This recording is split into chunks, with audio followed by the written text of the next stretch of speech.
Quem trouxe a Bíblia, abra ela comigo, por favor, no livro de Jó, no capítulo 42.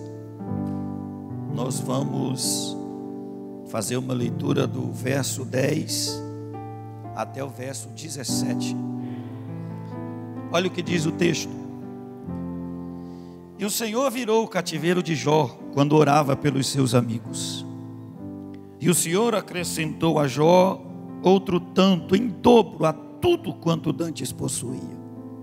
Então vieram a ele todos os seus irmãos e todas as suas irmãs, e todos quantos dantes o conheceram, e comeram com ele pão em sua casa. Aonde eles comeram pão? E se condoeram dele, e consolaram de todo o mal que o Senhor lhe havia enviado. E cada um deles lhe deu uma peça de dinheiro, e cada um pendente de ouro. E assim abençoou o Senhor o último estado de Jó, mais do que o primeiro, porque teve 14.000 ovelhas, 6.000 camelos, 1.000 juntas de bois e 1.000 jumentas. Também teve 7 filhos e 3 filhas. Chamou o nome da primeira de Gemima, o nome da outra Késia, o nome da terceira Queren-Apuque, e em toda a terra não se acharam mulheres tão formosas como as filhas de Jó. E o seu pai lhes deu herança entre os seus irmãos. Depois disto, viveu Jó 140 anos, e viu a seus filhos e aos filhos de seus filhos até a 4ª geração. Então morreu Jó, velho e farto de dias. Preste atenção, eu vou falar que nós vamos viver o melhor de Deus para a nossa família. E nós vamos ler novamente o verso de número 12. Nós vamos ler todos juntos em uma voz uníssona, em um som de coral. Vamos lá todos juntos. E assim abençoou o Senhor mais do que o primeiro, porque teve 14.000 ovelhas, 6.000 camelos, 1.000 juntas de bois. Antes de você se assentar, diga para uma pessoa: sabe o que é isso, irmão? É o melhor de Deus para a família de Jó. Do jeito que Deus abençoou Jó, vai abençoar você também, no nome de Jesus. Pode tomar o seu assento, muito obrigado. Queridos, essa é a campanha da família que os irmãos estão trabalhando durante esses meses, este semestre. E eu senti de Deus de trazer essa palavra para os irmãos aqui, baseado nesse texto que nós terminamos de ler, baseado na vida de Jó. E eu vou trazer aqui uma palavra bem simples, nada diferente daquilo que você já está habituado a ouvir de ministrações extraídas de dentro deste livro. Mas no final eu gostaria de fazer uma oração por você e pela sua família. Eu acredito em um grande milagre de Deus aqui hoje para a sua vida e para a sua família, em nome de Jesus. O livro de Jó é considerado o livro mais antigo da Bíblia. E é um dos livros mais comoventes, porque trata de um documento humano muito comovedor. Há nesse livro aqui os pormenores do sofrimento de um pai de família. Essa história aqui é uma história real, de um homem, de um israelita, que morava a oeste do grande vale do Jordão. Em um tempo remoto que nós não temos como precisar, este homem vivia com a sua família. E ele é exemplo, todo o livro categoriza isso, exemplifica isso, em que ele é um grande exemplo de constituição, edificação, progressão da família. O livro de Jó é o livro que conta a saga desta família, que apesar dos pesares, viveu o melhor de Deus na sua vida e na sua família. Você pode perceber que todo o enredo, todo o envolvimento de todos os capítulos desse livro, há alguma coisa envolvendo família. E eu observo a vida de Jó e vejo que ele é um sacerdote do lar, um homem extremamente exemplar. Ele primeiramente tem coragem de se casar. Foi lá, casou, constituiu uma família. Casar, irmãos, é um desafio. Muitas pessoas hoje não querem mais casar, optam pela vida de solteiro, não querem viver uma vida em família.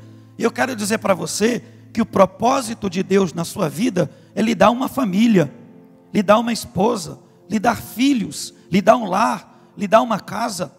Ninguém nunca se realizará plenamente se ele estiver longe do convívio familiar e longe do lar, porque o lar é o melhor ambiente para se estar. A bênção de Deus está dentro de casa. Esse homem teve coragem de constituir uma família. E eu não sei se para todos aqui foi igual para mim, mas para mim essa questão de casamento foi bastante desafiador, como eu contei aqui no início, e eu quero aqui pormenorizar algumas questões. Eu viajava por todo o Brasil, pregava, solteiro, e Deus falando comigo desse projeto de família, que ia me dar uma família. Por mais que alguém dizia alguma coisa contrária à vontade de Deus, Deus me dizia, vou te dar uma família. E eu pensei, quando eu for casar, eu quero casar com a minha primeira namorada. Eu não quero ficar namorando uma aqui, outra ali. Eu quero que Deus prepare uma que seja a minha esposa, eu quero casar com ela. E todo lado que eu ia pregar, às vezes aparecia alguma proposta, mas eu dizia, não, eu não quero a proposta. Como eu preguei a primeira vez que vim aqui, eu quero o propósito de Deus na minha vida. E eu fui pregar em Buriti de Goiás, aqui no interior. Cheguei lá, pregando naquele congresso, estava cantando o Trio Alexandre. Não sei se vocês conhecem, mas eles têm umas músicas assim bem românticas. Tem uma música deles que diz, Cristo é pedra fina, pedra de esquina, pedra angular. E outros diz oliveira verdadeira, enfim, só indo assim, atual, para esse povo que está chegando agora. Enquanto eles cantavam, louvavam a Deus, eu pregava. E uma moça estava vendendo os meus DVDs. Quando eu terminei de pregar, a moça vendendo os meus DVDs, o Espírito Santo falou comigo, essa moça aí é que eu estou preparando para você. E eu cheguei lá e falei para ela, você quer um DVD de presente? Ela falou, quero. Aí eu fui, assinei o DVD, entreguei para ela, falei, aí tem o meu e-mail, adiciona o meu MSN, na época era a época do MSN ainda, mas ela não adicionou MSN, não ligou, não mandou mensagem, nada. Aí eu liguei para o pastor dela, pensa num homem sistemático, liguei para ele e contei a história, ele falou, irmão, estou sentindo Deus nesse negócio, e se aprovar isso aí, eu vou doar até uma geladeira para você. Falei, olha aí, Deus já está abrindo a porta. E aí eu tinha uma vergonha de conversar e tudo mais. Certo é que ela mudou dessa cidade e foi aqui para mais perto, para Adelândia. Era Deus trazendo a bênção para mais perto de mim. E um dia eu falei com o pastor de Adelândia aqui numa reunião de obreiro. E ele disse, você quer ir pregar lá na minha igreja? Eu falei, é o meu sonho pregar na sua igreja. Meu sonho, eu tenho um sonho de entrar lá, pregar. Ele falou, não, então vou realizar seu sonho. Marcamos, eu fui lá numa terça-feira.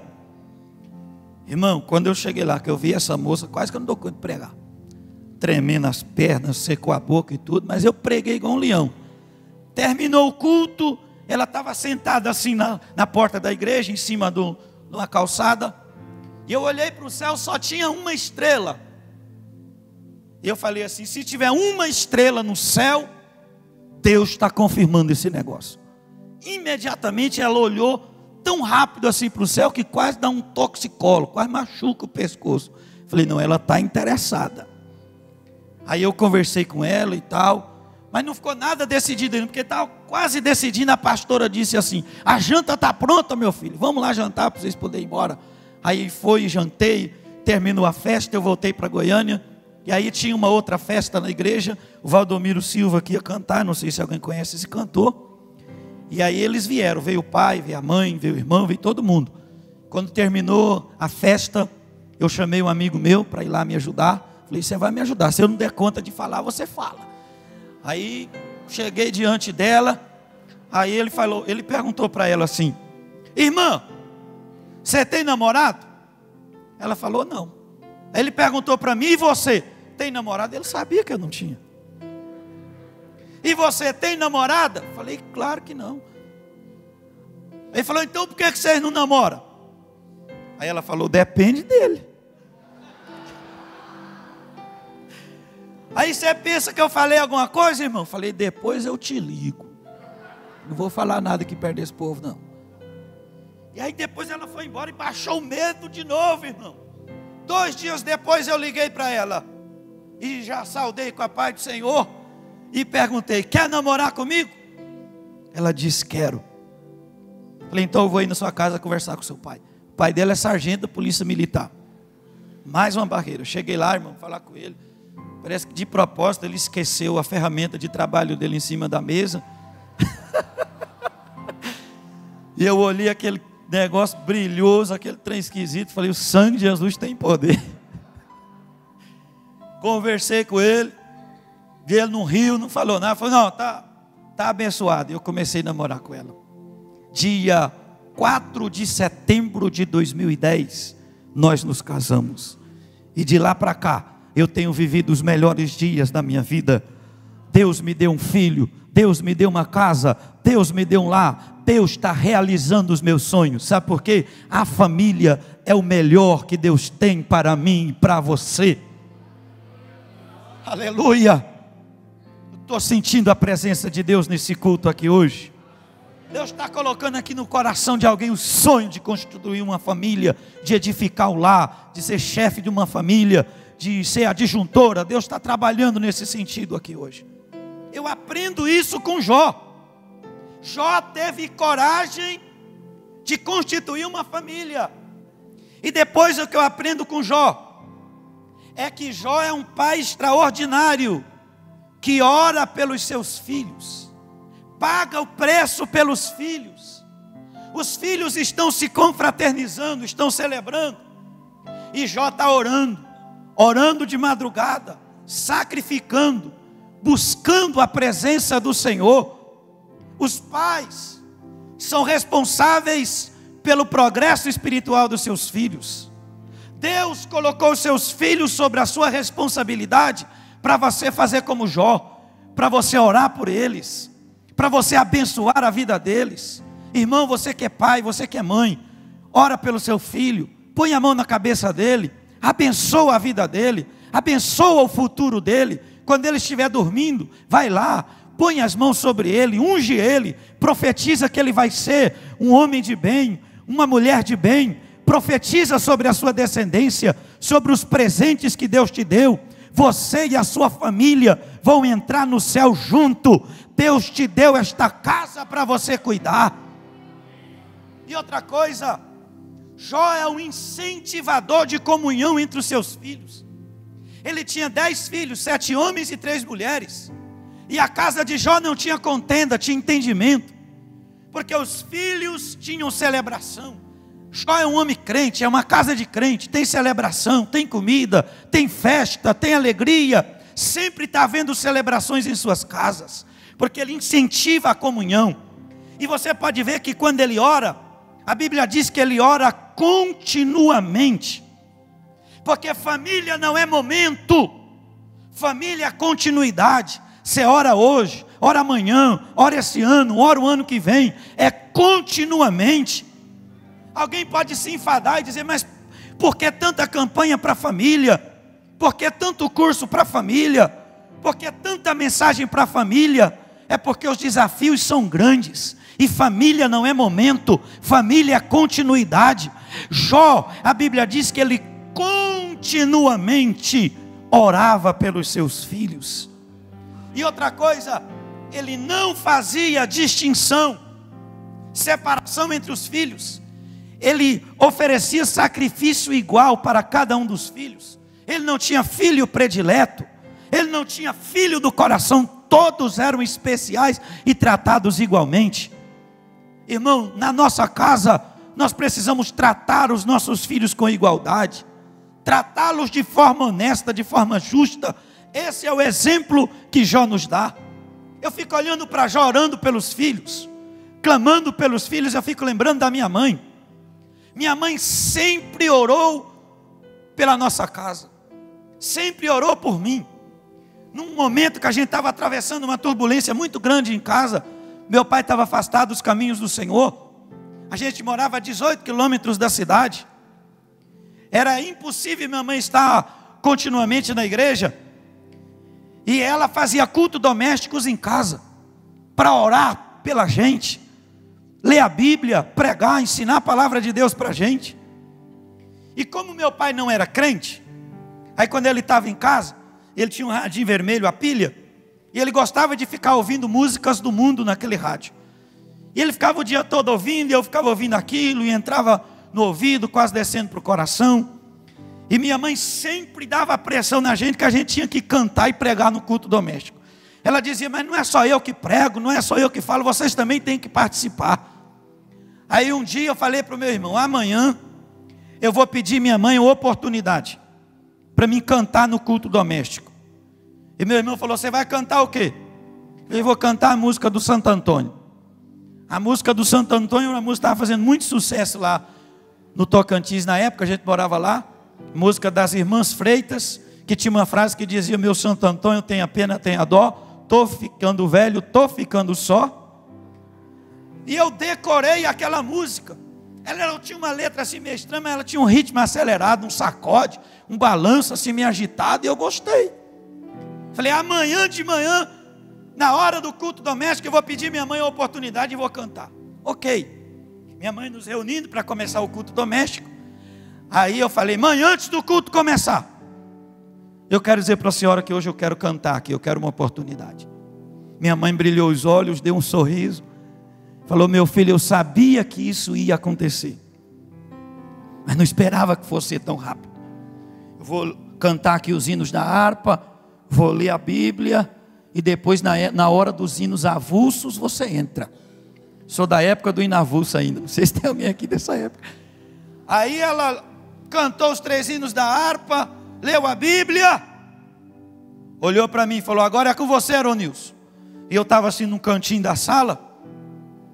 Aí eu ensaiei para começar daqui. Ela falou, não, vem aqui, você vai cantar no lugar que a mamãe fica. Era uma mesinha que só ela ficava. Eu falei, não mãe, hoje é a minha primeira vez, deixa eu cantar daqui mesmo. Ela falou, não, você vai começar hoje e você já vai começar certo. Aquele negócio de começar certo já me deu um peso, assim, uma responsabilidade. Ela pegou no meu braço, me colocou no lugar que só ela ficava. Ela disse, agora você canta. Aí eu abaixei a cabeça, irmão, e comecei a cantar aquela ladainha, daquele negócio do Santo Antônio, tenha pena, tenha dó, estou ficando velho, estou ficando só. E eu estava muito nervoso, errei um pouco a letra, saí do ritmo, perdi o tom, fui arranhando até chegar no coro.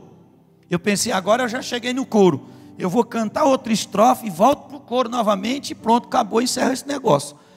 Mas antes eu vou dar uma olhada para a cara da minha mãe para ver como é que está. Irmão, olhei para a cara da minha mãe, ela era branca, mas ela tinha ficado vermelha. Franzida as sobrancelhas, fechada a cara. Eu pensei, vai dar tudo errado aqui, mas eu já comecei e vou terminar. Aí eu abaixei a cabeça para terminar o coro, mas na verdade o coro não tinha nem começado ainda. Minha mãe entrou lá dentro do quarto, pegou um cinturão velho de couro que meu pai tinha, que tinha molhado, estava todo torto assim, todo enviasado, todo estragado, meu pai não usava mais, e ela veio com aquele cinturão de couro na mão, e eu olhei para aquilo e pensei, misericórdia, mas eu não estou muito crente, eu não posso nem clamar o sangue de Jesus. Irmão, quando ela deu a primeira lapada, queimou as minhas costas, e o pior, o Santo Antônio não teve pena e nem teve dó, ele me largou só. E eu fiquei apanhando só do lado do nó. Juntou o Santo Antônio e meu irmão e ó, sumiu no mundo. E eu fiquei apanhando, e parece que não tinha mais fim. E aí quando minha mãe já tinha amolecido o cinturão nas minhas costas, ela disse, agora eu vou começar a pregar para você. Eu acho que você não tem entendido o que eu tenho pregado para você aqui não. Eu sabia que as mensagens da minha mãe eram longas, ela gostava de citar a Bíblia toda quando ela estava pregando. Aí ela começou a me bater mais ainda e dizer, eu estou te dando esta surra, porque a Bíblia diz, não se pode servir a 2 senhores. Guarda o teu pé quando entrar na casa do Senhor.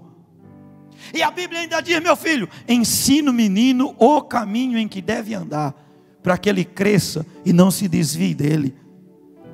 Aí minha mãe disse, você vê seu pai se embriagando, está afastado, mas olha meu filho, eu não estou criando você para você ir para o bar beber, eu não estou criando você para você ficar desviado, eu estou lhe criando para você ir para o céu, junto comigo, você vai ser obreiro, você vai ser uma bênção nas mãos do Senhor.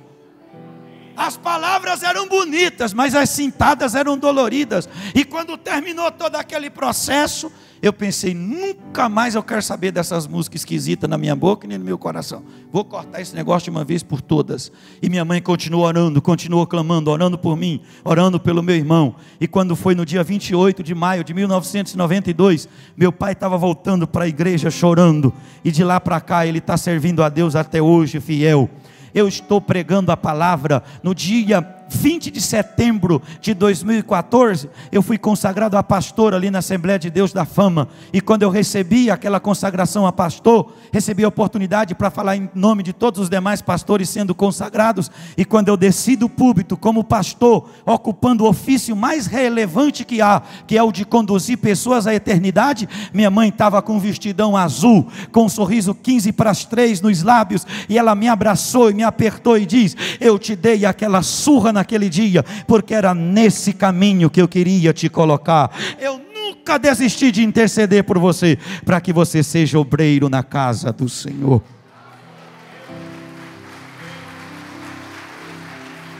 Oh, glória! Eu estou liberando essa palavra aqui, irmão. E quem sabe eu estou falando com alguém que os filhos estão afastados dos caminhos do Senhor. Você tem lutado, você tem batalhado, mas o mundo tem vencido essa batalha e tem levado os seus filhos. Mas eu estou aqui em cima desse altar como profeta de Deus. Eu quero liberar essa palavra aqui hoje, que antes do final desse ano de 2017, os seus filhos vão voltar para a casa de Deus. Antes do final desse ano, vai haver um poder de Deus tão grande na vida dos seus filhos. Eles vão voltar para a igreja, vão ser batizados com o Espírito Santo. Os que não são batizados nas águas, vão ser batizados nas águas, e haverá um poderoso avivamento na sua casa. Quem recebe essa palavra, levante a sua mão e diga glória a Deus. Aleluia. Estou falando sobre a família de Jó. Uma família exemplar, um homem íntegro, reto, de conduta irrepreensível, mas que de repente começou a ser provado. De repente, do nada, a família dele começou a sofrer os embates por parte de Satanás. Veja que este livro é considerado o livro mais antigo da Bíblia, e aqui já há o registro da revolta de Satanás contra a família dos servos de Deus. Em toda a história da humanidade, o inimigo sempre lutou contra as famílias, porque ele sabe que a família é a célula máter da sociedade. Ele sabe que se a família vai bem, a sociedade vai bem. Ele sabe que se a família vai bem, teremos cidadãos de bem. Por isso que ele luta contra esta célula, ele luta contra a família, ele faz de tudo, arranja daqui, levanta de lá. Mas eu profetizo que todos os levantes de Satanás não vão lograr êxito contra a nossa família. Você poderá passar pelo vale da sombra da morte, mas você vai chegar do lado de lá para viver o melhor de Deus na sua casa, em nome de Jesus. Aleluia. De repente o inimigo começou a atacar as 5 áreas vitais da sustentação da família de Jó. Primeiro que o inimigo atacou foi as finanças. Toda família precisa das suas finanças equilibradas para estar desfrutando do melhor de Deus no seu lar. E o inimigo primeiramente lutou contra as finanças. Em um único dia, Jó perdeu todos os seus bens. Ele perdeu 7.000 ovelhas, 3.000 camelos, 500 juntas de bois cevados, 500 jumentas. No nosso contexto econômico atual, a lista desses animais que se perderam não tem tanto valor. Mas se você transliterar isso para o contexto econômico de Jó, isso era uma riqueza estrondosa. Porque a riqueza daquela época era medida por terra, animais e servos. E ele tinha os 3 em abundância. Tinha grande terra, muitos funcionários e muitos animais. Quando ele perde 7.000 ovelhas, na verdade ele não está perdendo só 7.000 ovelhas. Naquela época a lã das ovelhas era extraída para confeccionar roupas e cobertores para os dias frios.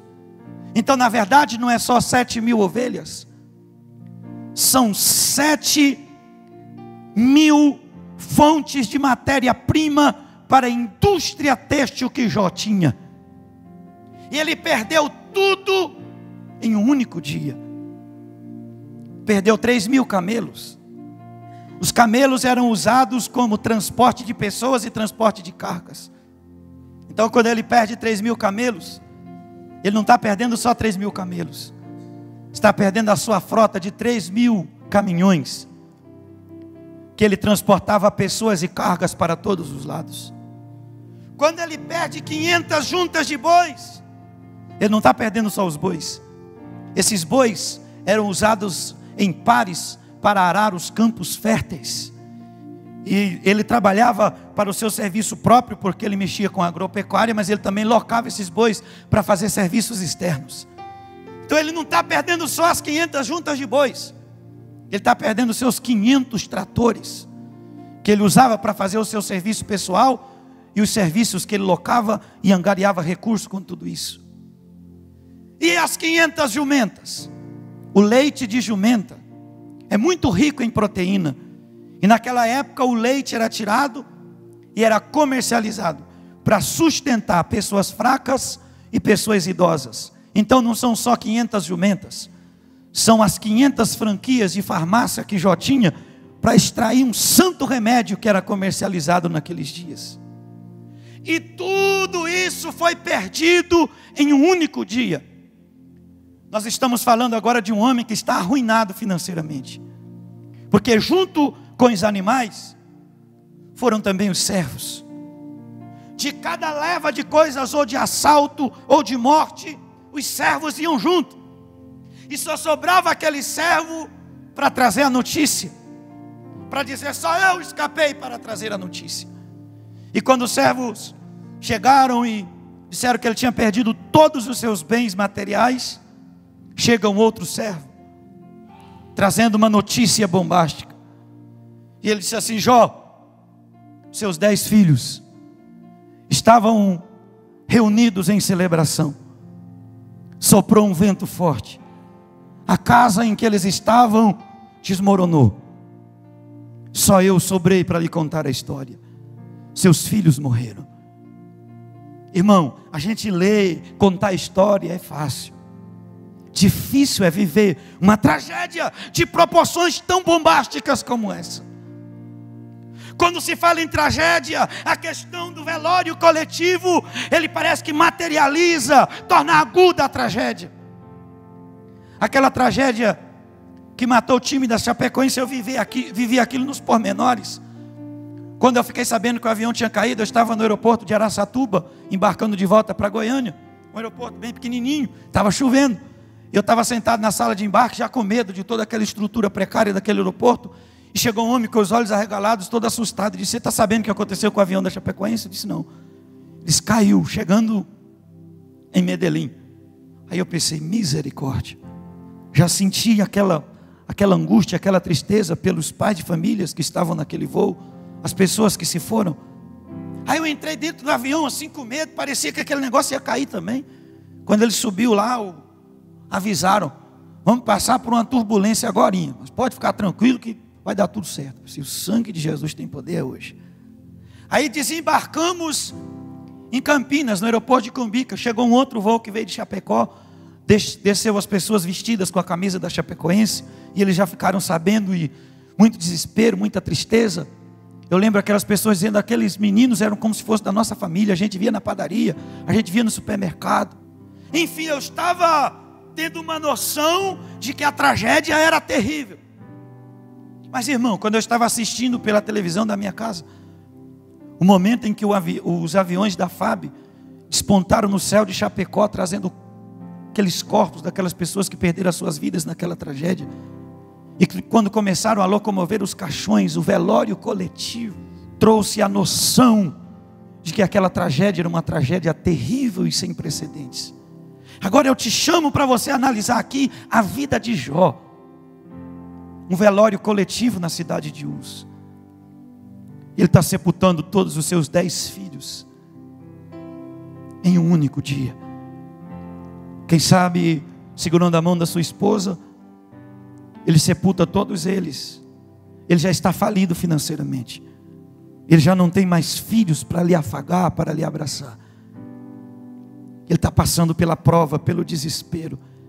Mas quando ele está saindo do cemitério, ele diz uma frase que me enche de alegria. Ele diz: Deus deu e Deus tomou. Bendito seja o nome do Senhor. Sabe o que Jó está dizendo aqui? A despeito do luto que eu estou vivendo, a despeito do velório coletivo dos meus filhos, que eu acabei de sepultá-los todos juntos em um mesmo cemitério, Deus, o Senhor, ainda continua regente da minha vida, continua Senhor da minha casa, continua Senhor da minha vida. O Espírito Santo está falando no coração de alguém aqui hoje, e Ele está dizendo: nada é maior do que a presença dEle dentro da sua casa. Você pode passar pelo que tiver que passar. Ele está dizendo: eu estou contigo todos os dias, até a consumação dos séculos. Sabe o que eu fico imaginando? Esse Jó em casa, e a esposa: o que é que nós vamos fazer? Vamos cantar, vamos adorar. Eu fico imaginando o Jó dizendo: eu não adoro pelo que ele faz, eu adoro pelo que ele é. Haja o que houver, venha o que vier, sempre serás Deus. Se Deus fizer, Ele é Deus. Se não fizer,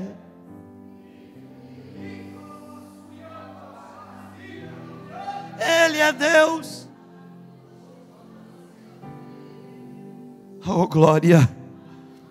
Eu estou sentindo a presença do Espírito Santo de Deus nesse culto aqui hoje. Eu estou vendo lágrimas nos olhos de pessoas aqui. A vida é assim, a vida é carregada de lutas, de lutos, de desesperos, de agruras. Mas Deus preparou essa família, Deus preparou esta igreja para lhe ajudar. Eu gostaria que agora, se fosse possível, você colocasse a mão no ombro dessa pessoa que está do seu lado. Você está colocando a mão no ombro de uma pessoa que você não sabe como está a casa dele, não sabe como está a família dele, não sabe como está o lar dele, mas esta mão que você está colocando sobre o ombro dele agora, é a ajuda que precisava neste momento, é o milagre que precisava neste momento. Através dessas mãos que estão sendo compartilhadas, que estão tocando pessoas aqui agora, eu profetizo um renovo sobre a tua casa, um renovo sobre a sua vida. Você vai ter habilidade, capacidade, sustentabilidade espiritual para adorar na crise, para adorar no luto. Ei, você pode estar passando pelo pior vale da sua vida, mas mesmo assim você vai estar desfrutando o melhor de Deus, da presença de Deus, da alegria de Deus, da virtude de Deus, da graça de Deus. Recebe essa virtude do Espírito Santo sobre a sua vida. Oh, glória, aleluia. Ele já teve as suas finanças atacadas, os seus filhos atacados. Agora o inimigo vem e ataca a sua saúde. Ataca a sua saúde. E ele é acometido de chagas malignas, chagas externas, em que a 15 metros de distância a pessoa já era incomodada pelo odor que a pele do Jó, que estava em processo de deprovação, exalava. Havia um desespero terrível, e ele foi morar nas cinzas. As cinzas eram a antessala do cemitério, e ele está na antessala do cemitério. O inimigo pensando: agora ele está destruído, agora eu acabei com ele. Mas a Bíblia diz que Jó ergue os seus olhos para os céus e diz: ainda que a árvore seja cortada, ainda que envelheça as suas raízes no pó, ao cheiro das águas brotará, e dará ramos como antes. Estas águas do Espírito estão descendo sobre a tua família aqui hoje, estão descendo sobre a tua casa. Além de ter a sua saúde atacada, ele teve o seu casamento atacado. A sua esposa é uma mulher sábia, porque a Bíblia diz que a mulher sábia edifica, a tola destrói. se ele era um homem rico, ele era o homem mais importante do Oriente, é claro que a mulher teve uma parcela significativa na construção do patrimônio, da integridade e da vida social de Jó. Só que de repente ela se vê com problemas financeiros, ela não tem mais filhos, o esposo está doente, e ela tem um surto instantâneo, e ela diz para Jó: Jó, amaldiçoa o teu Deus e morre. Só que quando ela diz para Jó: amaldiçoa o teu Deus e morre, Jó não tinha mais filhos, estava arruinado financeiramente, estava com a saúde deteriorada, mas ele ainda tinha autoridade como sacerdote daquele lar. E ele disse para a esposa: aceitastes o bem de Deus com prazer, e o mal não queres tu aceitar. Ele disse essa palavra, e a partir daí ela se silencia. E se ela se silencia, ela atendeu a palavra de Jó, e ela voltou a cuidar das feridas e ajudar Jó no seu processo que ele estava atravessando. Você pode estar passando pela pior prova da sua vida, homem, mas Deus te deu autoridade como sacerdote dessa casa. Deus te deu uma palavra para aliviar as tensões da tua família. Por mais que o vento esteja soprando, por mais que a tempestade se abata sobre as estruturas do seu lar, mas Deus te deu uma palavra de segurança. Deus te deu uma palavra poderosa para segurar as estruturas do seu lar. E agora o inimigo vem e ataca a quinta área da sua vida, as suas amizades. Ele tinha muitos amigos, e esses amigos vieram de longe. E quando os amigos chegaram, eles vieram para prestar favores, para prestar ajuda, para abraçar, para consolar. Mas quando viram o estado que Jó estava inserido, eles desferiram pelo menos 6 tipos de acusação contra Jó. Acusaram Jó de um monte de coisa, de ser insolente, acusaram de adultério, disseram que ele era ladrão, enfim, um monte de coisas.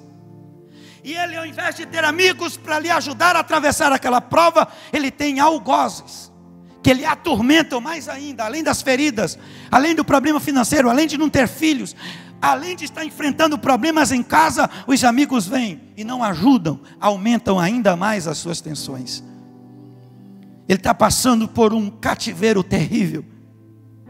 E quem está olhando a sequência desses fatos está dizendo: esse homem vai perecer, vai ser destruído, ele já está na antessala do cemitério. Mas aí começa o capítulo 42 que nós lemos aqui hoje.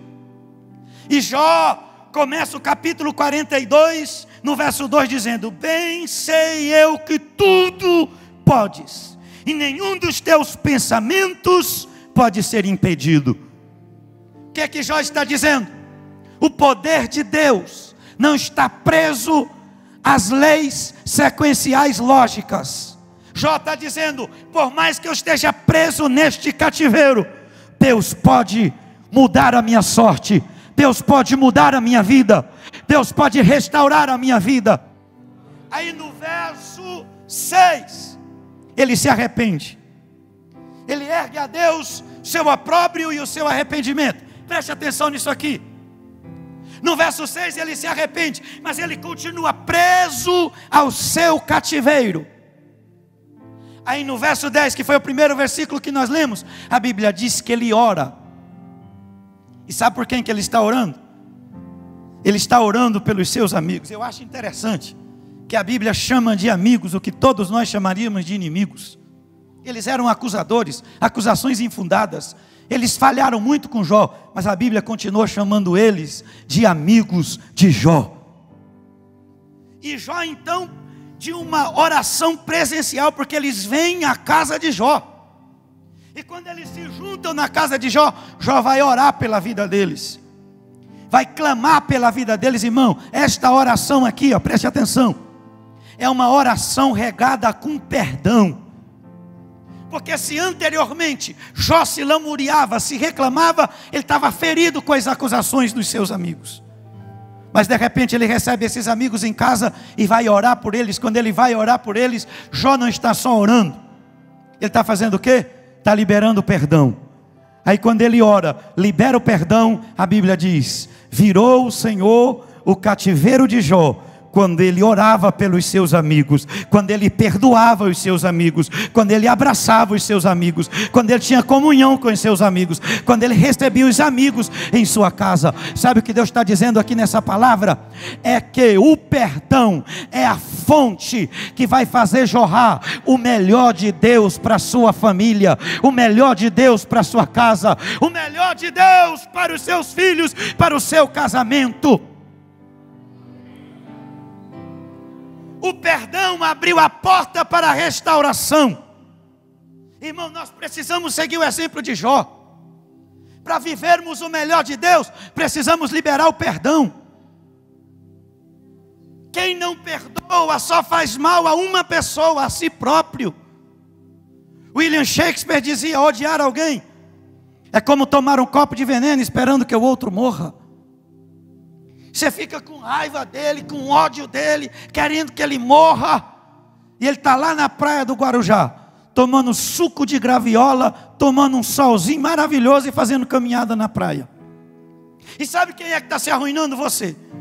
Porque a falta de perdão gera uma infinidade de doenças psicológicas, doenças físicas. E Deus está dizendo para você hoje: esse cativeiro vai ser virado quando você liberar o perdão em nome do Senhor Jesus.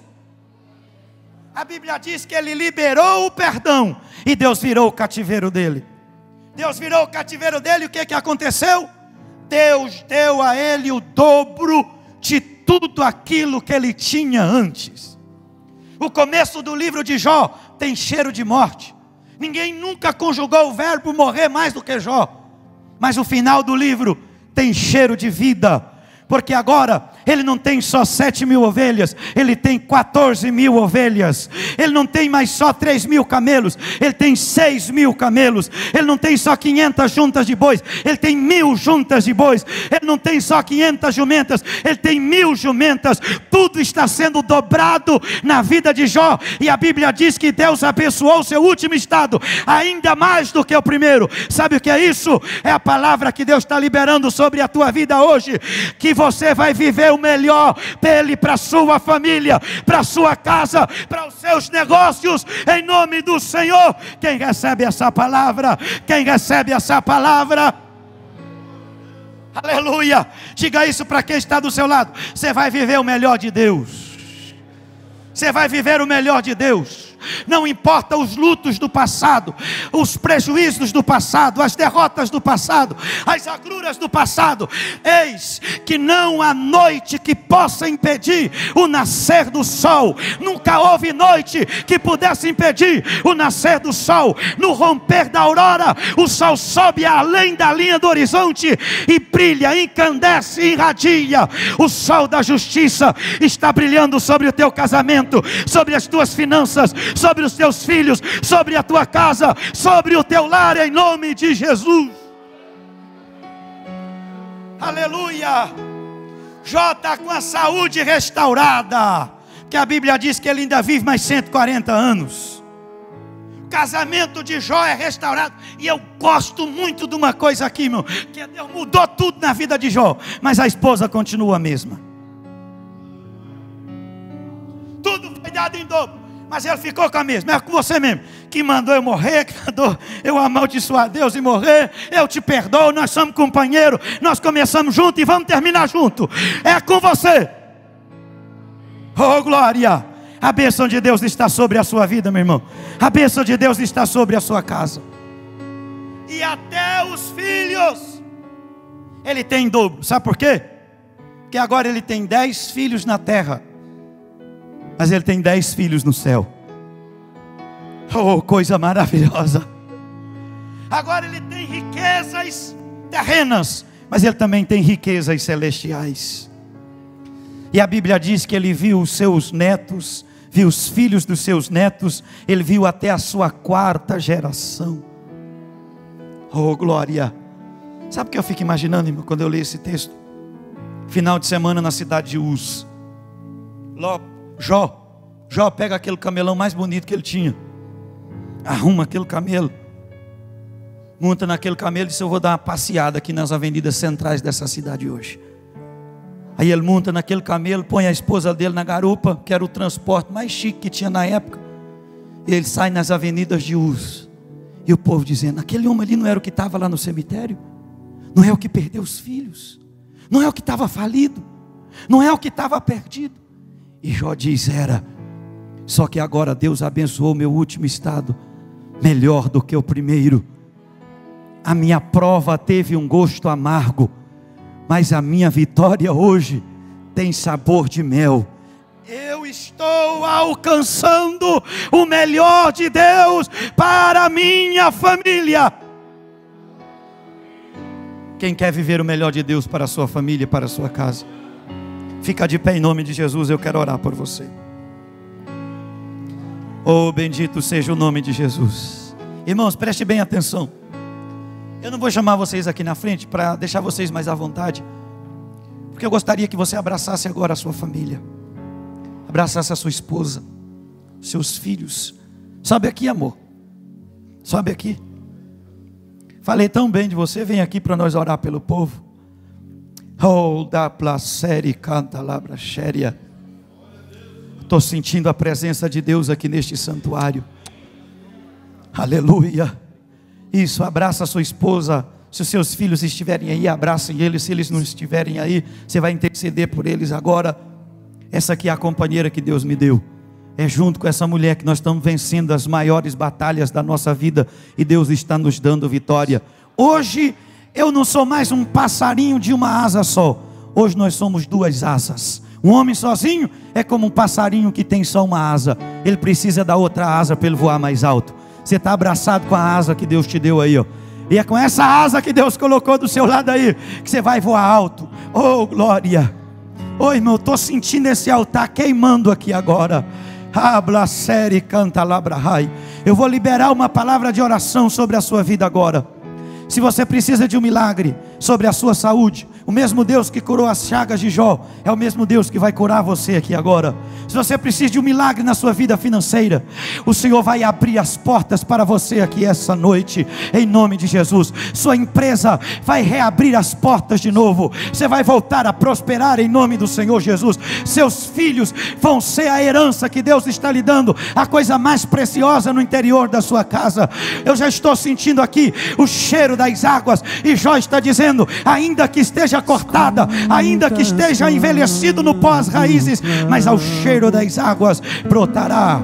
Começa a interceder sobre o teu cônjuge, sobre a tua família agora. Nós vamos tirar um tempinho de oração, nós vamos tirar um tempinho de clamor aqui agora. Oh Deus poderoso, aqui é a catedral da família. Essa igreja é uma igreja que preserva a família. Essa igreja é uma igreja que abraça as famílias. Esta igreja é uma igreja que ministra sobre as famílias, Senhor, e através da unção pastoral poderosa que é todos os dias liberada sobre o altar da catedral da família, que eu me encho da autoridade que está sobre esse altar para abençoar estas famílias que aqui estão, para abençoar este casamento.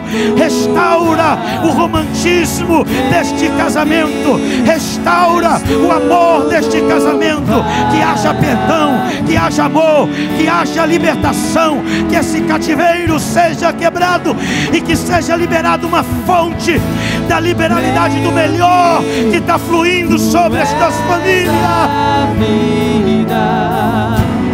Creio que não há outro igual a ti, Jesus, eu preciso de ti. Aleluia. Me escutas quando clamo. Não pare de orar. Oh, fala em línguas estranhas aí junto com a sua esposa, junto com o seu esposo. Profetiza aí, recebe a unção do Espírito Santo. Jesus está batizando gente com o Espírito Santo. Eu creio nesta palavra. Tem enfermidade sendo curada aqui agora pelo poder do nome de Jesus. Confio em ti, confio em ti, oh,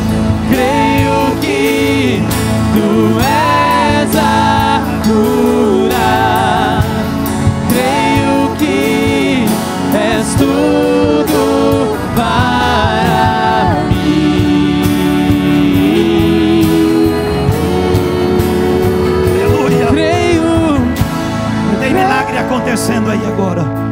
Enfermidades estão desaparecendo pelo poder do nome de Jesus. Enfermidades físicas, enfermidades psicológicas, está sendo curada agora. Eu profetizo que o sorriso vai voltar para os seus lábios de novo. Eu profetizo que a sua casa vai ser cheia de celebração, como a casa de Jó. Recebeu amigos, recebeu parentes, recebeu família. Gente foi lá até dar oferta na casa de Jó. Prepare, irmão, que vai chegar gente dando oferta lá dentro da sua casa. Glória ao nome do Senhor Jesus. Recebe essa palavra, recebe essa palavra, recebe esse milagre. Quem pode aplaudir o nome do Senhor? Aplaudir o nome do Senhor.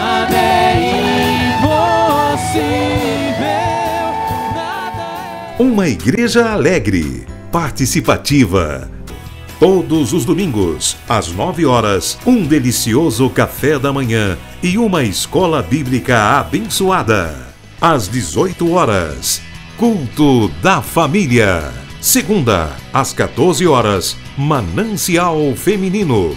Terça-feira, às 20 horas, Homem de Verdade e Mulher Ideal. Quarta-feira, às 19h40, culto de ensino, além de uma programação semanal para todas as idades. O nosso sonho é expandir o reino de Deus e chegar a todas as nações do planeta Terra. E eu quero convidar você a fazer parte desse grande projeto que com certeza Deus vai te abençoar. Catedral da Família.